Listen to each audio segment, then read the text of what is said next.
स्वागत है साथियों इंडियन एसएचजी चैनल पर फिर से एक नए वीडियो के साथ, जहां पर आज हम डिजिटल आजीविका रजिस्टर में थर्ड क्वार्टर में धान की गतिविधि कैसे भरेंगे, उसकी डिटेल कैसे हमें भरना है, पूरी जानकारी डिटेल में यहां पर देखने वाले। तो आप यहां पर पोटेंशियल लखपति दीदी का थर्ड क्वार्टर में धान की एंट्री कैसे करेंगे वो आपको यहाँ पर मेंबर वाले ऑप्शन में जाना है। जैसे ही आप यहाँ मेंबर वाले ऑप्शन पर क्लिक करते हैं तो आपको यहाँ पर जो क्वार्टर है वो अक्टूबर टू दिसंबर देखने को मिल जाएगा। अक्टूबर टू दिसंबर में आपको यहाँ पर प्लस के आइकॉन पर क्लिक करना है, जिस प्रकार हम पहले भी कर चुके हैं। लेकिन यहाँ पर आपको do the member detail exit in last quarter yes करना है। अब एप्लीकेशन अपडेट हो गया है, तो एप्लीकेशन अपडेट में यहाँ पर अब कुछ चीज़ें अपडेट हुई है, जैसे कि मेंबर नेम आपको यहाँ पर सर्च करना होगा और बहुत सारे मेंबर के नाम भी आपके पास यहाँ पर आ जाएंगे। तो जिस भी पोटेंशियल लखपति दीदी की जानकारी आप यहाँ पर भरोगे उसको सिलेक्ट करना है और फिर ओके पर क्लिक कर देना है। ओके पर क्लिक करने के बाद आपके सामने ये 3 स्टेप आ जाएंगे जो कि हम पहले भी कंप्लीट कर चुके हैं, बेसिक डिटेल और फंडिंग डिटेल और लाइवलीहुड डिटेल।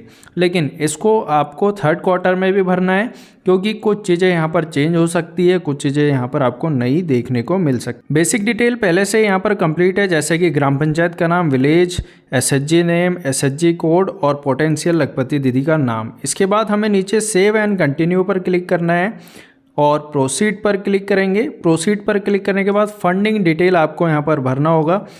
अगर से पिछले 2 क्वार्टर में अगर से हमने कोई भी फंडिंग डिटेल भरा होगा तो हमें सबमिट बटन के नीचे में उसकी डिटेल देखने को मिलेगी।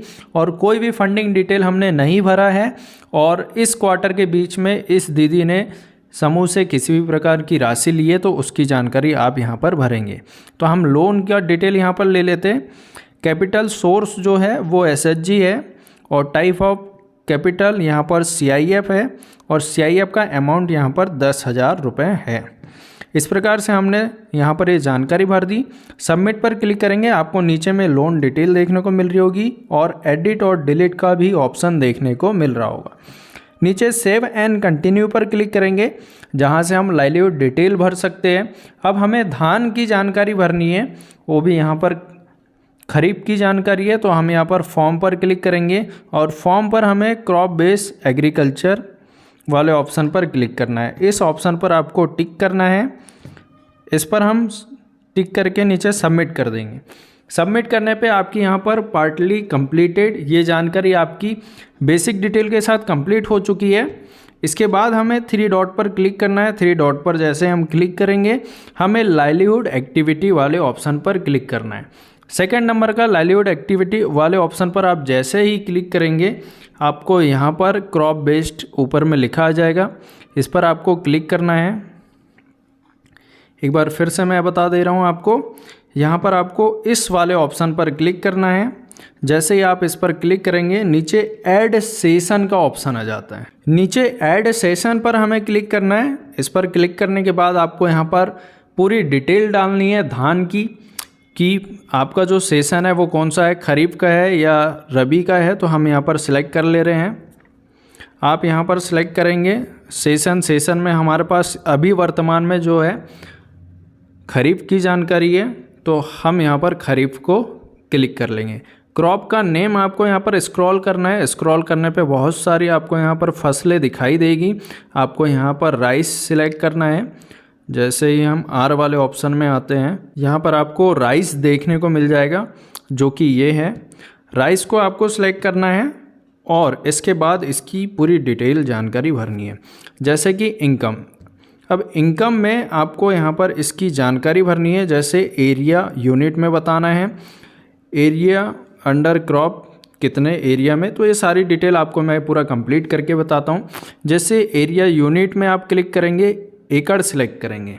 अब आपको सेकंड ऑप्शन में बताना है कि कितने एकड़ में आपने धान लगाया। तो हम अभी 1 एकड़ की जानकारी आपको एग्जाम्पल के तौर पे बता रहे हैं। आपका जो भी जानकारी होगी 2 एकड़, 3 एकड़, 5 एकड़, 10 एकड़, उसके हिसाब से आपको यहाँ पर जानकारी भरनी है।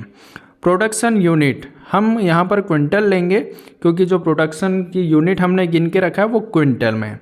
टोटल प्रोडक्शन यहाँ पर 15 कुंटल हुआ है, तो हम यहाँ पर 15 टाइप कर देंगे। और यूज़ MSP फॉर कैलकुलेटर, तो यहाँ पर हम इसे कुछ नहीं करेंगे। एवरेज मार्केट प्राइस हम यहाँ पर डाल देंगे जो कि 2200 रुपये है, धान की जो एवरेज मार्केट प्राइस है। तो ग्रॉस इनकम आपको यहाँ पर निकल के आ जाएगी। ग्रॉस इनकम आप देख रहे होगे 33,000 रुपये आपको यहाँ पर देखने को मिल रहा होगा। अब इसका हमें खर्चा भी बताना है तो वो हम एक्सपेंडिचर वाले कॉलम पर भरेंगे। एक्सपेंडिचर वाले कॉलम को हम क्लिक करते हैं, यहाँ पर बहुत सारे ऑप्शन खुल जाते हैं। पूरे ऑप्शन को मैं पूरा डिटेल में बताऊंगा, तो प्लीज़ अभी से मेरे चैनल को सब्सक्राइब कर लीजिए और ये वीडियो अपने साथियों के ग्रुप में भी शेयर करिए ताकि उनको भी सही जानकारी मिल सके। तो आप देख रहे होंगे एक्सपेंडिचर में सीड एंड अदर इक्विप्स ये लिखा हुआ है। अब सीड का मतलब यहाँ पर आपने बीज खरीद के लाया होगा, जितने का भी आप बीज खरीद के लाए होगे। 1 एकड़ के लिए हमने 2,000 रुपये का बीज खरीदा तो उसकी जानकारी हम यहाँ पर भर दे रहे हैं। इसके बाद फील्ड प्रिपरेशन यानी कि खेत की तैयारी में हमें कितना खर्चा आया, तो खेत की तैयारी में हमें जो 1 एकड़ है उसका खर्चा आया है यहाँ पर 1,000 रुपये। इसके बाद आपका फर्टिलाइज़र और न्यूट्रिशन यानी कि खाद जो हम यूरिया, डीएपी या अन्य जो भी गोबर के खाद, जैविक खाद जो भी डालते हैं 1 एकड़ में, उसकी हमें लागत कितनी लगी। तो यहाँ पर हमने खाद जो है 500 रुपये डाली है। आप इसको अनुमानित अपने हिसाब से डाल सकते हैं, 700 रुपये भी हो सकती है ये। और इसके बाद इंसेक्ट पेस्ट यानी कि दवाइयाँ। अब जैसे किसी भी प्रकार की बीमारी, फंगस लगता है तो हम दवाई का छिड़काव करते हैं, तो उसकी लागत आप यहाँ पर डाल देंगे। 1 एकड़ में हमें 400 रुपये का आया है तो हमने वो लिख दिया है। इसके बाद आपको यहाँ पर सिंचाई की जानकारी भरनी है। अगर से आपको लास्ट फसल पकते तक अगर से सिंचाई की आवश्यकता पड़ती है या फिर फसल लगाते समय आपको सिंचाई की आवश्यकता पड़ती है, उसमें जो भी खर्चा आया होगा वो आप यहाँ पर लिख सकते हैं। हम यहाँ पर 500 रुपये लिख ले रहे हैं। लेबर कॉस्ट आपको यहाँ पर डालनी है 1 एकड़ के हिसाब से जो भी आपकी हो सकती है। मान लीजिए कि आप यहाँ पर धान लगा रहे हैं और उसकी कटाई कर रहे हैं, दोनों की लेबर कॉस्ट आपके यहाँ पर 2500 रुपये हो जाती है, तो ये आप यहाँ पर डाल सकते हैं। अदर कॉस्ट यहाँ पर आप जोड़ सकते हैं अगर से इनमें से और कुछ खर्चा हो जाता है किसी भी प्रकार का आपके कृषि के काम में, तो वो आप यहाँ पर डाल सकते हैं। अब एक चीज़ देख रहे होंगे यहाँ पर टोटल हमारा जो एक्सपेंडिचर आया है वो आ चुका है यहाँ पर 7,600 रुपये। 7,000 यहाँ पर हमारा टोटल कॉस्ट आ चुका है खर्चे का। हमारा टोटल जो यहाँ पर ग्रॉस इनकम आई थी वो आई थी यहाँ पर आपकी 33,000 रुपये। अब 7,600 रुपये यहाँ पर हमने घटा दिए तो नेट इनकम हमारी हो गई है 25,400 रुपये। तो इस प्रकार से आपको यहाँ पर जानकारी देखने को मिलेगी। यहाँ पर भी आप नेट इनकम देख सकते हैं और नीचे सेव पर आपको क्लिक करना है। सेव पर क्लिक करेंगे तो ये आपकी सारी जानकारी सेव हो जाएगी। सेव होने के बाद आपको वापस होम बटन पे आना है। ऊपर में होम बटन है या फिर बैक बटन से आप वापस जा सकते हैं। हम होम बटन से वापस जाएंगे। होम पर क्लिक करेंगे तो आप वापस आ जाएंगे। मेंबर पर क्लिक कीजिए। अब यहाँ पर आप सरोज कोहरे की जानकारी देख सकते हैं। 3 डॉट पर क्लिक करेंगे। लाइवलीहुड एक्टिविटी को हमें एक बार चेक कर लेना है। चेक यहाँ पर करना है आपको ये ग्रीन टिक आया है या नहीं। तो हमने यहाँ पर जानकारी धान की कंप्लीट कर ली, वो भी 3rd क्वार्टर में।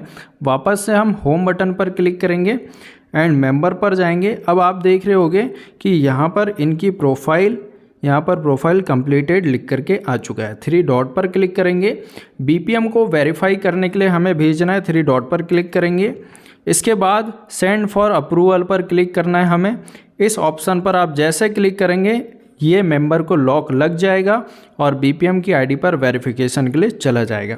तो हमारा डाटा सेंड फॉर अप्रूवल के लिए जा चुका है, कंप्लीट हो चुका है और यहाँ पर लॉक भी लग चुका है। इसी प्रकार से हम नीता को भी लॉक कर लेंगे। Send for approval and data send for approval successful, दोनों ही मेंबर को यहाँ पर लॉक लग चुका है। अब हमारी ये जो जानकारी धान की कंप्लीट हो चुकी है। उम्मीद करता हूँ आपको सारी जानकारी डिटेल में समझ में आई होगी। समझ में आई है तो प्लीज़ वीडियो को अपने साथियों के ग्रुप में शेयर करिए ताकि वो भी सही जानकारी भर सके। मिलते हैं नई जानकारी के साथ, नए वीडियो के साथ। तब तक जय हिंद।